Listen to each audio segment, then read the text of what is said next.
A favor el Ramon Llull, en contra el Salvador Gadea.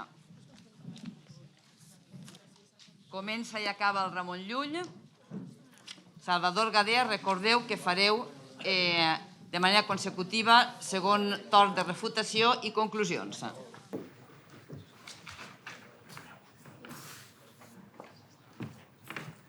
Molt bé, doncs primera oradora del Ramon Llull, quan vulguis al faristol i quan tu indiques, Amparo, posa el cronòmetre en marxa.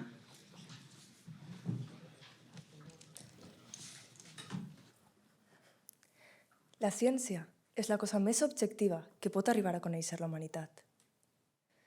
Però en perseguir-se com una meta, en convertir-se en una finalitat, és tan subjectiva i condicionada socialment com qualsevol altre aspecte de l'activitat humana.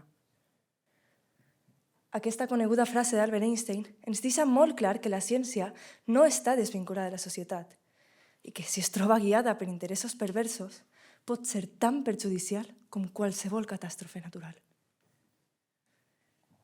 Bon dia, jo sóc Clara Xiner i he vingut ací junt amb el meu equip per representar l'IES Ramon Llull en aquesta lliga de debat i per parlar-vos dels límits de la ciència i de per què són necessaris. Veureu, quan la ciència va néixer, tenia uns interessos teòrics fonamentats en l'amor pel saber i el descobriment dels misteris de l'univers. Galileu i Copèrnic, Kepler i Giordano Bruno. Tots aquests científics buscaven un saber pur i objectiu que els va portar a la marginació social. I fins i tot, a alguns d'ells, a la mort. Però ara, en ple segle XXI, la ciència ja no és aquell saber pur i objectiu que havia de desembarassar-se del poder obscurantista de l'Església. Ara la ciència camina guiada per altres tipus d'objectius. Menys visibles, però més poderosos. Els interessos econòmics i productius que han convertit la ciència en tecnociència. I és que ara, cap científic aïllat en el seu laboratori és capaç de desenvolupar les seves investigacions independentment de les inversions en investigació necessàries per portar a terme un projecte i que depenen dels interessos polítics dels estats. Interessos ocults. Que moltes vegades, ells i les científiques no coneixen. Però és que de vegades són els mateixos científics i científiques aquells que es deixen guiar per l'ànsia d'èxit, diners o poder. No són ànimes pures, angelicals, lliures d'avarícia i egoisme que hagin d'estar per damunt de la resta de la societat. El cas de He Jiankui, el científic xinès que va modificar genèticament l'embrió de dues xiquetes bessones farà aproximadament uns 3 anys per tal de protegir-les davant la possibilitat de contraure el virus del VIH, un virus crònic i que pot ser hereditari, per al qual ja existeix un tractament que el limita. És un cas clar d'aquestes conductes més guiades per interessos més personals que pròpiament científics. Per tant, la ciència depèn d'uns interessos determinats que condicionen els seus camps d'estudi. I qui controla la investigació, controla el poder. A més, malauradament, no és sempre l'inversió pública la que dirigeix aquests camps d'estudi. Google, per exemple, és una de les empreses que més inversió i més de destina a la investigació científica. Les farmacèutiques basen el seu guany econòmic en unes patents que protegeixen per tal de rentabilitzar-se. I fins i tot, la major part de la investigació pública espanyola està dirigida cap al desenvolupament armamentístic. Bé, doncs és just per aquests condicionants polítics, econòmics i socials que condicionen la ciència que es creen els anomenats comitès de bioètica, amb la finalitat de regular i estudiar les implicacions ètiques i morals de la ciència en general i de les ciències de la salut en particular. El camí per al futur apunta a la bioètica, que mescla la vida, bios i l'ètica, i que, per tant, és una forma d'interdisciplinaritat entre la vida, la ciència i les seves implicacions humanitàries. Hem de deixar enrere les distincions excloents que santifiquen un concepte de ciència antiquat i compartimentat, que suposen una total objectivitat i independència. Perquè allò que necessitem és col·laboració i treball en equip. Bé, a continuació, el meu equip us explicarà raons polítiques, històriques, científiques, tecnològiques i socials que, a banda de les que he explicat jo, justifiquen la regularització de l'activitat econòmica. Perquè, companys, companyes, membres del jurat, la ciència no és una esfera separada. I la bioètica, des d'una interdisciplinaritat que contempla aspectes pròpiament científics, però també jurídics, ètics, socials, humanístics, orienta el progrés científic cap a objectius humanitaris. I és per això que hem de regular la ciència, perquè es facin respectar els drets humans. Perquè abans dels interessos personals de polítics, empreses i alguns individus, haurem de garantir el benestar de tota la societat en el seu conjunt.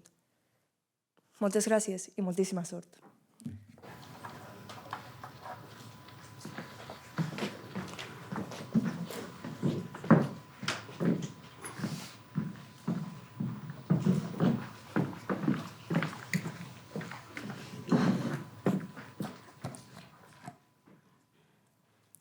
Imagineu que us trobeu en un tramvia sense frens que va descarrilat cap a 5 treballadors que es troben en la via. No podeu avisar-los, ni tampoc parar el tren, però el que sí que podeu fer és accionar una palanca que el desvie cap a una altra via. Ahí hi ha un altre treballador, ignorant del perill ha trafegat entre dins i fora dels rails. Què faríeu? Utilitzaríeu la palanca? Bon dia, membres del jurat, equip contrari i públic assistent. Soc Lucía Tàrrega. I abans de començar el debat, m'agradaria donar les gràcies a les Arts Vives d'Universitats i a l'Escola Valenciana per permetre'ns participar en aquesta mena d'activitats que sense cap dubte ens enriqueixen com a persones, com a ciutadans i, per què no, com a aprenents de científics. En aquest debat, el meu equip i jo tenim una idea clara.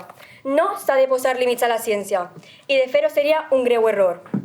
No obstant això, abans de parlar sobre un tema, cal definir-ho.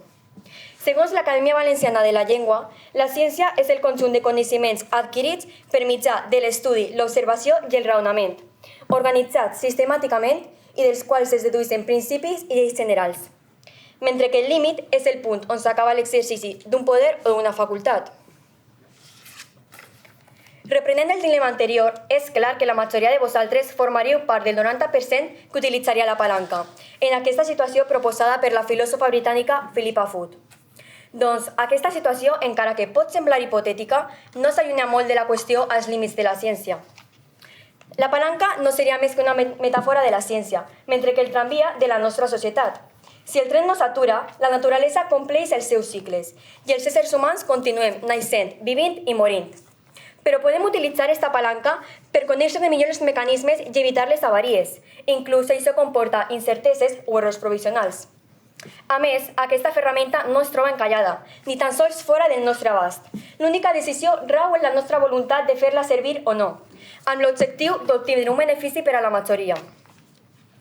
De manera que no podem plantejar-nos quina és la forma de frenar el tren i no ofendre a cap persona, sinó que, sabent que és impossible parar-lo, el que estem obligats a fer és elegir l'alternativa que ocasione un major benefici per a la societat.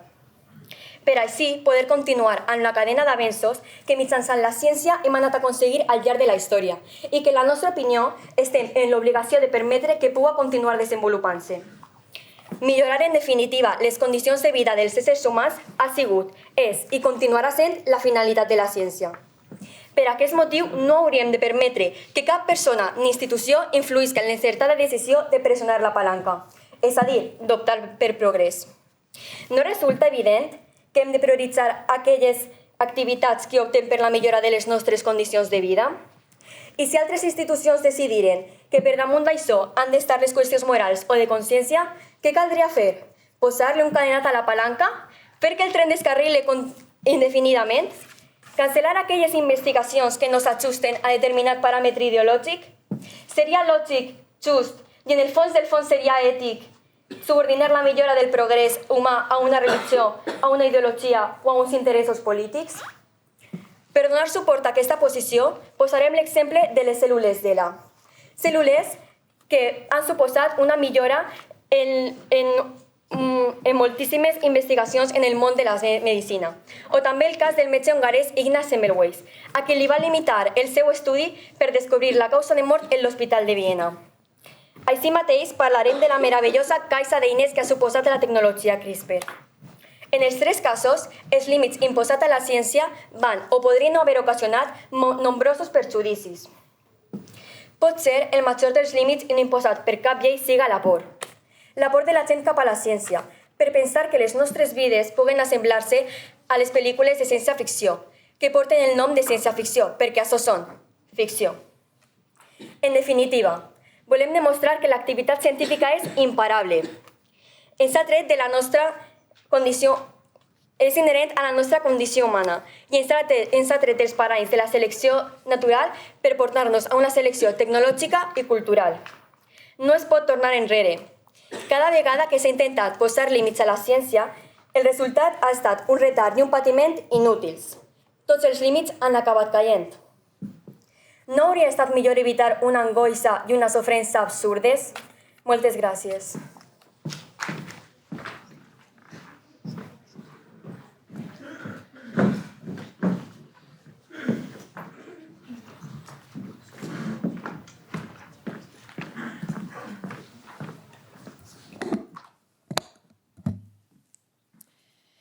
Heu vist a la televisió els efectes de l'últim huracà als Estats Units? Un huracà en ple hivern i amb efectes devastadors. I les inundacions repetides en diferents parts del món? Sembla que la natura s'ha de tornar boja. Però no, la natura segueix el seu curs segons lleis previsibles i són els efectes d'un canvi climàtic produït per l'acció humana el que veiem, perquè una ciència sense consciència produeix els efectes que estem presenciant cada vegada amb més intensitat. Bon dia, soc Lucía i juntament amb el meu equip intentaré explicar per què hem de tenir cura de la manera com fem ciència, per tal d'evitar conseqüències no desitjades. Des de sempre, la ciència ha estat una ferramenta vital per a evolucionar i per a conèixer. Ens ha fet créixer i per això hem d'assegurar-nos de que això continua sent així. I com penseu que ho podem aconseguir? Doncs legislant. Aquest és l'instrument per tal de fer respectar els drets humans. Igual que al llarg de la història ja s'ha hagut de legislar en diversos sentits fins a arribar als models de societats actuals més avançades i igualitàries. Perquè com a humans hem avançat molt els últims segles, juntament amb la ciència. I això ha sigut per la nostra capacitat de raonar, de pensar i de preveure per a què fem les coses. Quin és l'objectiu amb el que investiguem. Si equivoquem el camí, ens podem... Digues. Si la ciència perseguís els objectius de la nostra societat, com has dit, no seria adequat millorar la qualitat de l'educació per a que canviï la societat, en lloc de limitar la ciència? Clar que sí, estem d'acord en que l'educació cal millorar-la, però les restriccions que posem ajuden a que es garantisca un benestar, a que es complisquen els objectius humanitaris més elevats i a prometre-nos un bon futur.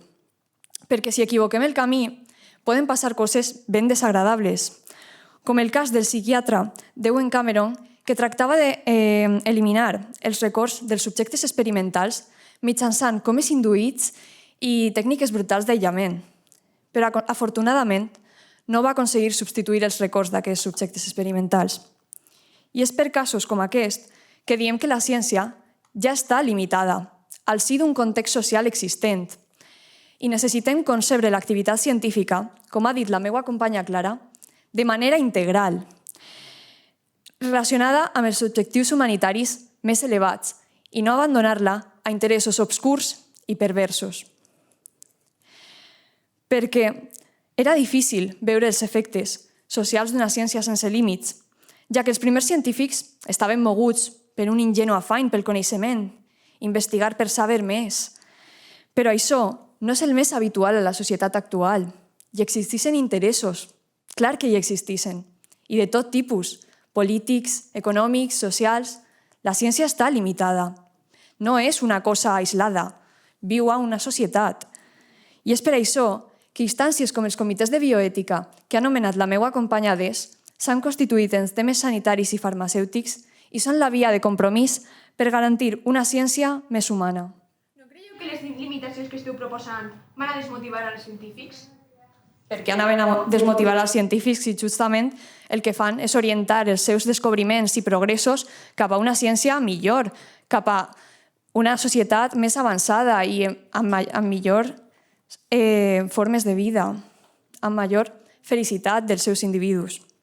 Per això, reclamem unes limitacions públiques, democràtiques i transparents que facin de la societat del segle XXI, que facin que sigui el dispositiu de coneixement necessari per a aquesta societat del segle XXI. Gràcies.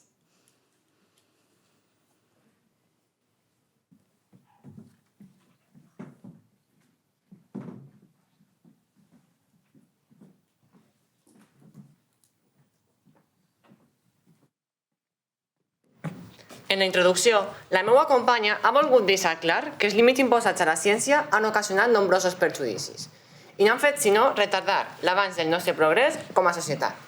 Afortunadament, a poc la ciència ha pogut deslliurar-se de cotilles religioses i ideològiques i ha contribuït a que els humans del segle XXI visquem millor que els de qualsevol altra època. Només cal considerar l'augment de l'esperança de vida o les malalties que hem pogut erradicar.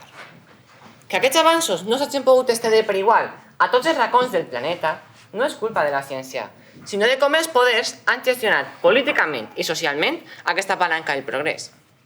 Potser haurien d'haver escoltat més els científics, com és el cas, de segur que no heu sentit a parlar, del metge hongarès Ignaz Semmelweis, qui va descobrir que la principal causa de mort a l'Hospital de Viena era no llevar-se bé les mans després de manipular matèria cadavèrica. Però el que no van deixar investigar-la, causant nombroses morts, entre elles la seua. Semmelweis tenia raó, però com un aprenent pot posar en dubte la professionalitat dels experts? Realment, a hores d'ara, no sabem si els poderosos continuaran interferint en el desplegament de la ciència. Això dependrà en part també de tots nosaltres. En tot cas, si volem debatre amb una mica de perspectiva històrica, cal rebutjar l'aproximació que ha fet l'equip contrari. La teva companya ha exposat un hipotètic cas d'un tramvia i jo us pregunto, en lloc d'arribar a un tramvia descontrolat, no és més fàcil previndre els possibles errors amb límits o restriccions? Nosaltres, com després diré, estem a favor de que hi hagi certes guies que guien a la ciència per a que aquesta sigui una aspiració noble i ideal. El que no volem és que es limiti la ciència i que així, com demostrarem a continuació, s'impedisquen nombrosos avanços. Un altre gran exemple pel qual no s'ha de posar límits a la ciència és les cèl·lules d'ELA, responsables de l'elaboració de la primera vacuna contra la poliomielitis i de l'elaboració de medicaments contra desenes de malalties, entre elles la sida, el càncer, la leucèmia, el Parkinson, etc. Aquestes cèl·lules pertanyen a l'afroamericana Henrietta Lacks, que va morir de càncer de cull uterí causat per la seva infecció del virus del papiloma humà. Doncs el doctor George Gase, director del Departament de Cultiu Cel·lular de l'Hospital Johns Hopkins, sense consentiment ni d'Henrietta ni de la seva família, va aconseguir extraure d'aquesta pacient un cultiu de cèl·lules immortals capaces de reproduir-se en només 24 hores. És a dir, davant d'un buit legislatiu es van primar els interessos de la ciència, que es van convertir en els interessos de tota la humanitat. Per tant, el que nosaltres volem defensar és que inclús en aquestes situacions límit, els límits destorben. Digues. La teva companya també ha introduït el terme de la por. La por en realitat és una emoció, una reacció química que el nostre cos genera davant d'una situació de perill.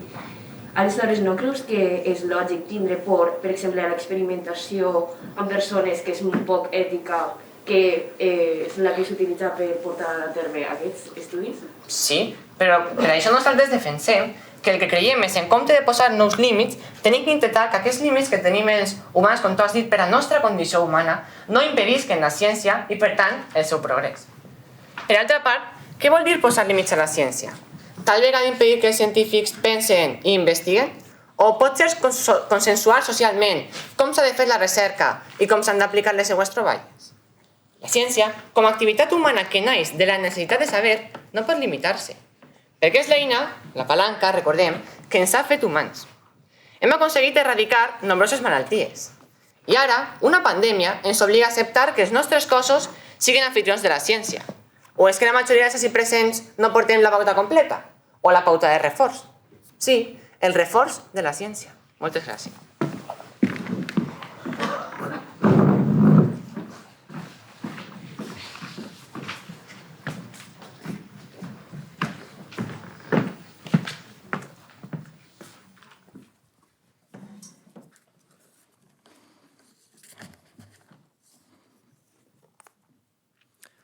Tots els ací presents disposem d'un smartphone, no? Estic segur que més de la meitat de vosaltres desitjaríeu tindre un més avançat encara, amb major funcionalitat, millors fotos, en definitiva, comoditats. I és que aquest desig, encara que amagui el factor negatiu d'haver entrat de ple en el delicat món consumista, és totalment normal.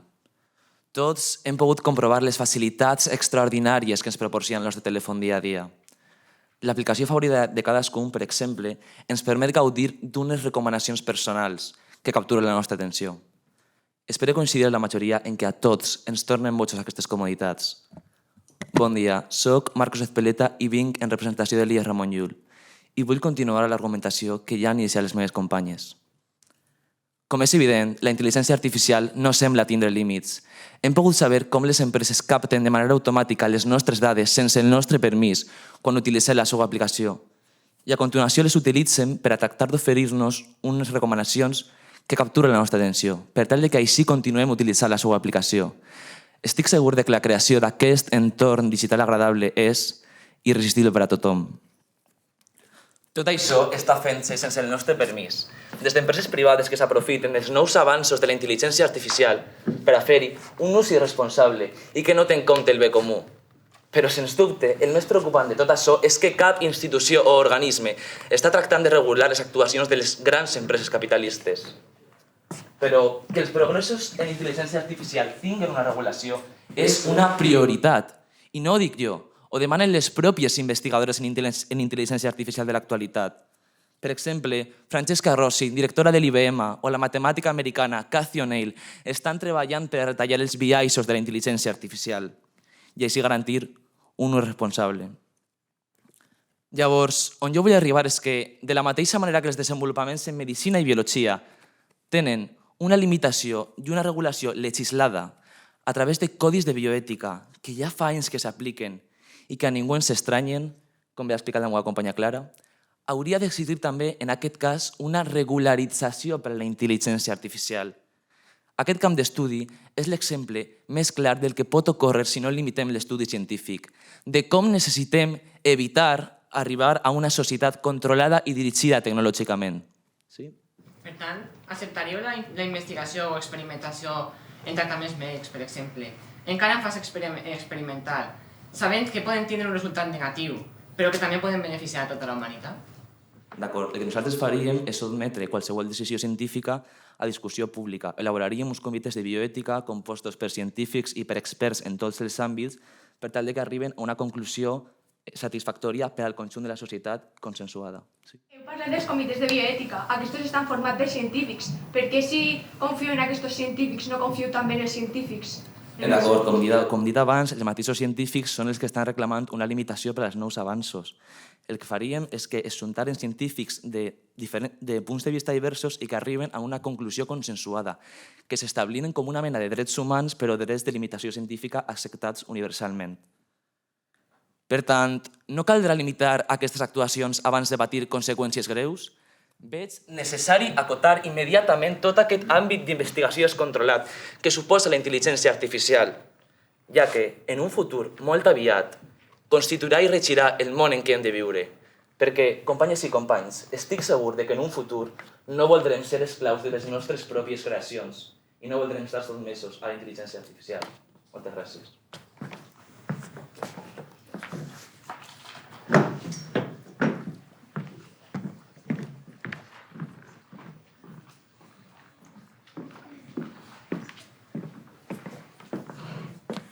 Com han afirmat abans l'equip contrari, bona part de les propostes per posar límits a la ciència tenen l'origen en la por. Una por que ha estat alimentada repetidament per les distopies que s'ha presentat el gènere de la ciència-ficció. Fixeu-vos, inclús en un diari tan important com l'Ara, podem observar la imatge d'un superhumà per tal de parlar de ciència. Ja fa temps que van deixar enrere 1984 i no s'han vist dominats ni dominades per cap gran germà. No hi ha cap illa on es facin experiments aberrants. Els bombers no cremen llibres i no se'ns fa viure en un món feliç a còpia de subministrar-nos soma o qualsevol altra droga obligatòria. El món actual dista molt de ser perfecte. Així no obstant, el que nosaltres ens atrevim a afirmar és que el progrés científic i el progrés de la humanitat van de la mà. Heu parlat d'uns límits que prohibeixen i paralitzen el progrés científic. No creieu que uns límits imposats des dels comitès de bioètica que proposem nosaltres no paralitzen res, sinó que permeten que es desenvolupi la ciència, però en un sentit democràtic? És cert que aquests comitès s'encarreguen de guiar i limitar la ciència. El que passa és que actualment hi ha moltes visions bioètiques al món. Per tant, el que nosaltres creiem és que, a falta d'una visió social conjunta, el que hem de fer és deixar via lliure a la ciència, donar-li més llibertat, en comptes d'imposar certs límits que no siguin acceptats per totes les nacions i societats del món. Digues. I no seria més fàcil trobar aquesta opinió conjunta? Sí, seria més fàcil, d'acord. Per això retrasaria nombroses investigacions i faria que avançarem més tard. Així, en comptes d'una apropiació de la ciència per poders malignes, el que veiem és una col·laboració i comunicació entre tots els científics i científiques del món, per fer d'aquest món una mica millor. L'exemple més evident el tenim a les vaccins que s'han desenvolupat en un temps rècord per fer front a l'actual pandèmia. Pel que fa a la investigació genètica, també hem de deixar la por de banda. Actualment, a diferència del que es creia abans, els productes transgènics no són nocius. Ans al contrari, segons Francisco García Olmedo, catedràtic de la Universitat Politècnica de Madrid, els transgènics són la innovació en producció d'aliments més gran que s'ha fet en els últims 25 anys. I no hi ha hagut ni un sol incident advers, ni per a la nostra salut, ni per al medi ambient. Per tant, no creieu que limitar els productes transgènics en aquest món famolenc en el que vivim resulta bastant immoral? Els aliments transgènics també supediten l'actuació dels petits agricultors a les grans empreses. Aleshores, no creieu que deixar una cosa tan important com la nostra alimentació en mans de les grans multinacionals és un perill? És cert, això que tu dius. El que passa és que nosaltres el que prioritzem és el benefici de tota la humanitat. Per tant, creiem que aquestes indústries poden aconseguir que les persones més pobres tinguin més capacitat. D'acord?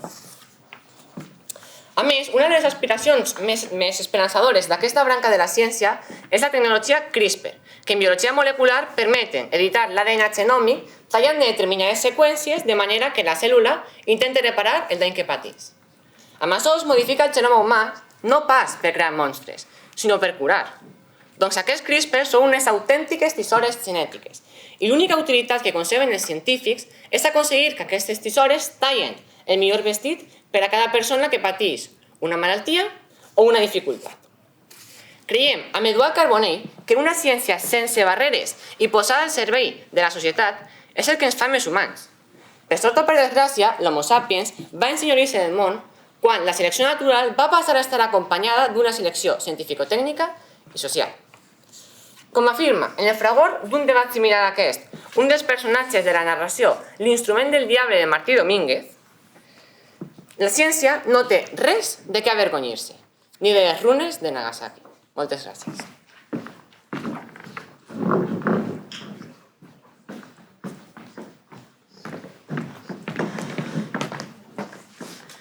Arribat aquest moment, és imprescindible fer reflexió de la nostra posició en el debat. I ho farem tornant al dilema inicial, la palanca. Després d'escoltar el nostre company, hem canviat de via, a la via de la ciència, i continuem el nostre trajecte. La palanca de què parlem ha sigut el resultat inevitable des que els primers humans elaboraren les primeres ferramentes extrasomàtiques, les quals els va permetre passar de la selecció natural a la selecció tècnico-científica. Durant el debat, hem enunciat un seguit d'arguments que no sols recolzen que no hem de posar límits a la ciència, sinó que fer-ho seria un greu error. En primer lloc, hem mencionat que els prejudicis davant els científics que deriven en límits imposats en les seues investigacions han fet que el progrés s'ature i que les solucions arriben massa tard, com va passar a l'Hospital de Viena. També hem adduït l'exemple de les cèl·lules d'ELA, una aplicació que es va fer d'una manera que, potser avui dia tindria algunes limitacions deontològiques, però que va aconseguir una important millora en la nostra societat. També hem explicat que les aplicacions perilloses de la ciència són una qüestió política. Pot ser momentàniament inevitable, però és que això no és culpa de la ciència i, en tot cas, a la llarga, la ciència ha acabat beneficiant la humanitat. En el segon torn, hem exposat que la por en la ciència està provocada per la ciència-ficció i també que ara, en canvi, ens trobem en un escenari en el que col·laboren i es comuniquen els científics per beneficiar el bé comú. També hem explicat que limitar els productes transgènics i la manipulació genètica és un greu error, ja que ens ha ajudat tant a reduir la fam en el món com a curar diverses malalties. I d'altra banda, hem explicat que les tecnologies CRISPR permeten avanços científics abans inimaginables.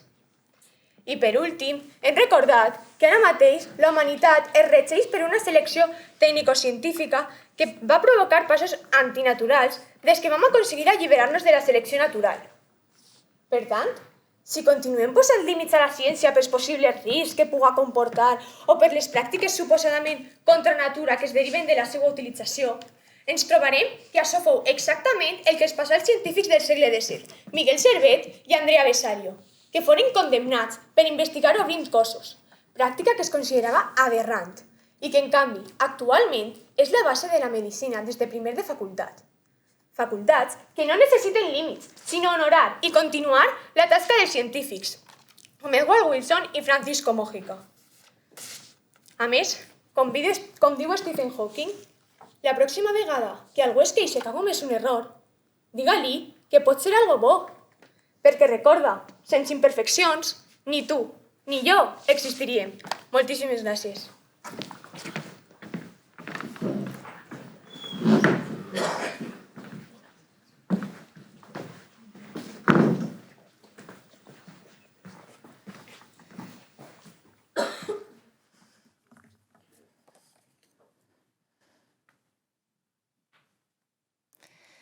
Arribem al final de la nostra argumentació i el meu equip ha proposat raons polítiques, històriques, científiques i tecnològiques que confirmen la necessitat d'organitzar i donar forma i claretat als límits de la ciència, de manera que estiguen orientats cap al bé comú. Vosaltres, per una banda, ens heu parlat d'uns límits que prohibissen i paralitzen el progrés científic. Però és que el límit no és cap antònim de progrés. Nosaltres no hem proposat en cap moment fiscalitzar, prohibir ni paralitzar el progrés científic. Només parlem de regular, de manera conjunta i dialogada, de manera democràtica i transparent, l'activitat investigadora, de manera que garantitzi el benestar de tota la ciutadania. Bé, per altra banda, també heu parlat de la por, però la por no és només que un mecanisme natural que ve donat perquè ja hem vist massa vegades els nostres drets sent vulnerats amb l'excusa del progrés científic. Perquè no hi ha més progrés que aquell que mira cap a objectius humanitaris. D'altra banda, també heu parlat dels beneficis de la ciència. I nosaltres no estem negant en cap moment que la ciència siga beneficiosa per a la societat. És a més, nosaltres volem que la ciència continuï beneficiant-nos. I per això hem de posar límits. Perquè una ciència sense límits, una ciència sense consciència, com ha dit la meva companya, no és beneficiosa, sinó tot el contrari. Una ciència sense consciència és el cas també de la IA de la que ha parlat el meu company. Sobre aquest tema volia llançar una reflexió al públic, al jurat, a vosaltres mateixos també, i és que estem dispostos a deixar que la IA ens controle la nostra vida a base d'algoritmes que convertissin la nostra informació personal en una font de rentabilitat per a les grans empreses? Nosaltres ho tenim molt clar. Perquè, companys i companyes, la ciència ja està limitada per unes normes morals que estan tan arrelades en la nostra societat que les considerem un mínim ètic indispensable per mantenir la convivència. Aquests són uns dels límits de la ciència que ja existissin i que és convenient que continuen existint i s'aprofundisquen en un sentit democràtic a mesura que avança la investigació científica i es sumen nous criteris ètics a aquesta. Per evitar que la ciència es convertisca en un perill, hem proposat mostrar aquests interessos ocultos i sotmetre'ls a decisió pública.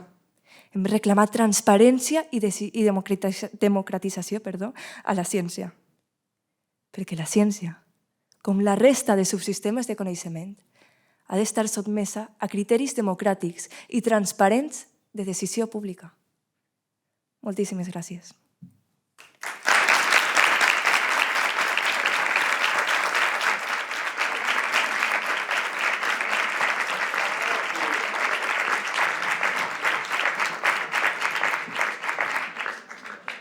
Moltíssimes gràcies als dos equips. Heu fet un magnífic debat.